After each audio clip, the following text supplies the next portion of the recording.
എല്ലാവർക്കും ജയ് ഭീം. ADF-ന്റെ പ്രവർത്തനത്തിൽ ഒരു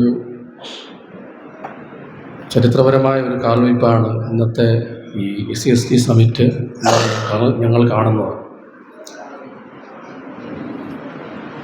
SC സമ്മിറ്റുമായി ബന്ധപ്പെട്ട് അവതരിപ്പിക്കപ്പെട്ട കരട് ബില്ല്, നിയമവുമായി ബന്ധപ്പെട്ടുള്ള അതിൻ്റെ വിദഗ്ധർ ഇതിനെ സംബന്ധിച്ച് കാര്യമായിട്ട് ചർച്ച ചെയ്തിട്ടുണ്ട്.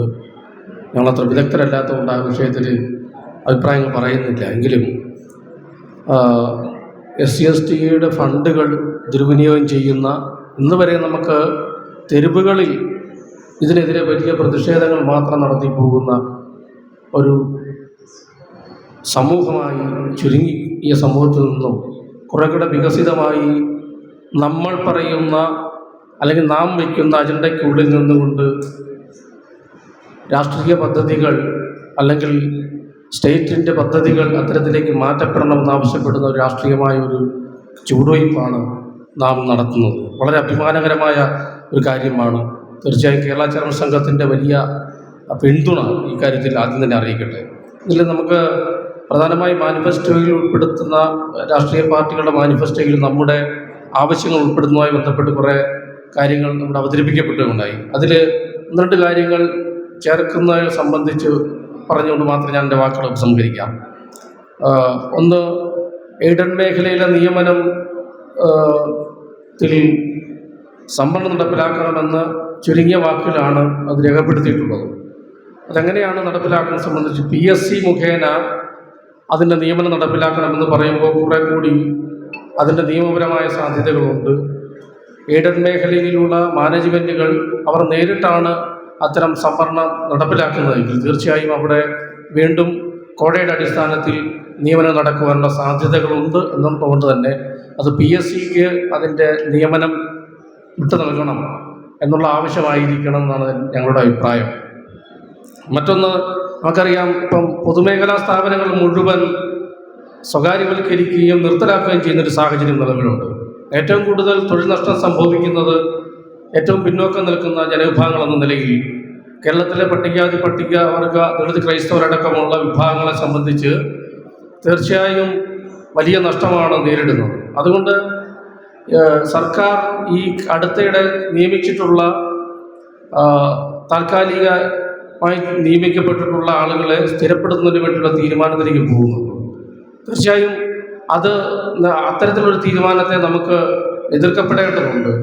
അവിടെ സംവരണം നടപ്പിലാക്കുന്നില്ല, അവർക്ക് താല്പര്യമുള്ള ആളുകളെ നിയമിക്കുകയും നമ്മുടെ ആളുകളുടെ തൊഴിൽ നഷ്ടം സംഭവിക്കുകയും ചെയ്യുന്ന സാഹചര്യത്തിൽ തീർച്ചയായും അതിനെ എതിർക്കേണ്ട ഒരു ചുമതല ADF-നുണ്ട് എന്നാണ് ഞങ്ങൾക്ക് പറയുവാനുള്ളത്. അതുകൊണ്ട് താൽക്കാലിക നിയമനങ്ങളെ മുഴുവൻ ഇല്ലാതാക്കണം.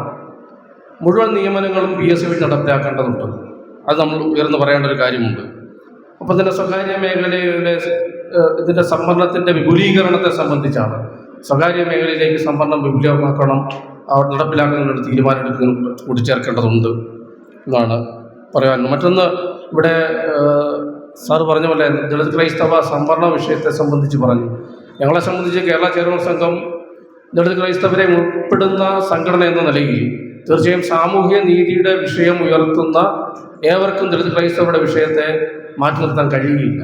ആ നിലയ്ക്ക് ADF ഒരു അംബേദ്കറേറ്റ് നിലപാട് പുലർത്തുന്ന മുന്നണി എന്ന നിലയിൽ ഒരു കാരണവശാലും ദളിത് ക്രൈസ്തവരുടെ വിഷയത്തെ സംബന്ധിച്ച് പിന്നോക്കം പോകുവാൻ പാടില്ല. തീർച്ചയായും ഒരു ജൈവികമായ ബന്ധം ദളിത് ക്രൈസ്തവരുമായി നമുക്കുണ്ട്.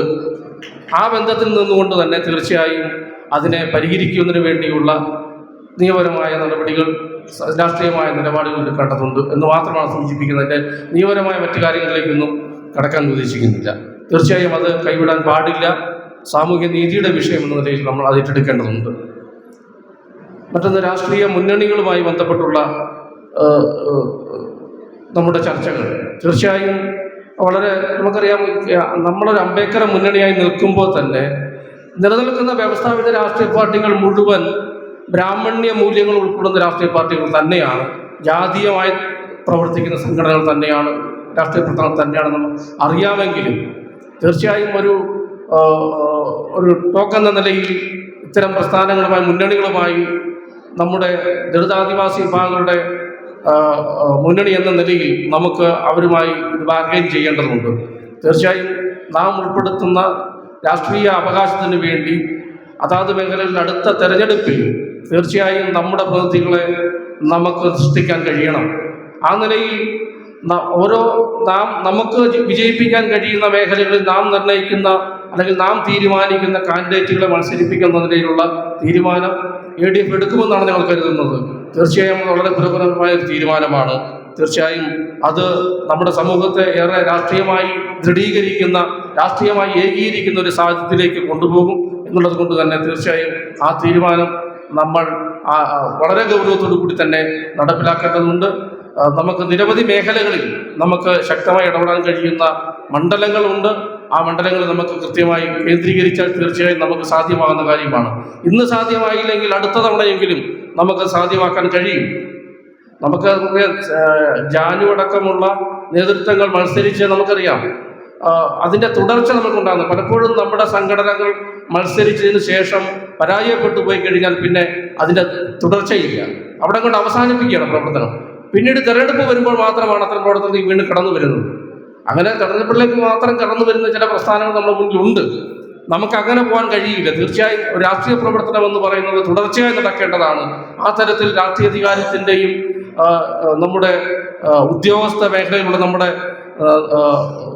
പ്രാതിനിധ്യത്തെ സംബന്ധിച്ചുമൊക്കെയുള്ള പ്രശ്നങ്ങളെ സംബന്ധിച്ച് ചർച്ച ചെയ്യേണ്ട, തുടർച്ചയായി ചർച്ച ചെയ്യേണ്ട വിഷയങ്ങളാണ്. ഏതെങ്കിലും അവസരങ്ങളിൽ മാത്രം ചർച്ച ചെയ്യേണ്ട വിഷയങ്ങളല്ല, തുടർച്ചയായി നാം ഏറ്റെടുക്കുന്നത്. LDF-നെ സംബന്ധിച്ചിടത്തോളം തീർച്ചയായും തുടർ പ്രവർത്തനങ്ങൾ ഞങ്ങൾ കേരള ചെയർമാൻ സംഘം ഞങ്ങൾ ഇതിനു മുമ്പ് പല മുന്നണികളുമായി ചേർന്ന് പ്രവർത്തിച്ചിട്ടുണ്ട്. ഉണ്ടായിട്ടുള്ള അനുഭവം എന്ന് പറയുന്നത് അവർ അന്ന് നടത്തുന്ന സമ്മേളനത്തിന് ശേഷം അതിൻ്റെ തുടർച്ച അല്ലെങ്കിൽ അത്ര ഒരു ആവശ്യം ഉന്നയിക്കുമ്പോൾ ഒരു പ്രക്ഷോഭ പരിപാടി തീരുമാനിക്കുമ്പോൾ അതിന് ശേഷം അതിൻ്റെ തുടർച്ച ഉണ്ടായിട്ടേയില്ല. അതുകൊണ്ട് തന്നെ ഞങ്ങൾ പല മുന്നണികളിൽ നിന്നും ഞങ്ങൾ പിരിയുകയാണ് ഉണ്ടായത്. കാരണം തുടർച്ചയായിട്ടുള്ള പ്രവർത്തനങ്ങളില്ലായെങ്കിൽ നമുക്കതിന് റിസൾട്ട് ഉണ്ടാക്കാൻ കഴിയില്ല. റിസൾട്ട് ഉണ്ടാക്കുന്ന ഫലവത്തായിട്ടുള്ള പ്രവർത്തനത്തിൽ നമുക്ക് ഏർപ്പെടാൻ കഴിയും. LDF-യോടൊന്ന് തിരിച്ചറിയുന്നു. തീർച്ചയായും LDF-ൻ്റെ മുഴുവൻ പ്രവർത്തനങ്ങൾക്കും പിന്തുണ അർപ്പിച്ചുകൊണ്ട് ഞാൻ എൻ്റെ വാക്കുകൾ ഉപസംഹരിക്കുന്നു. ജയ് ഭീം.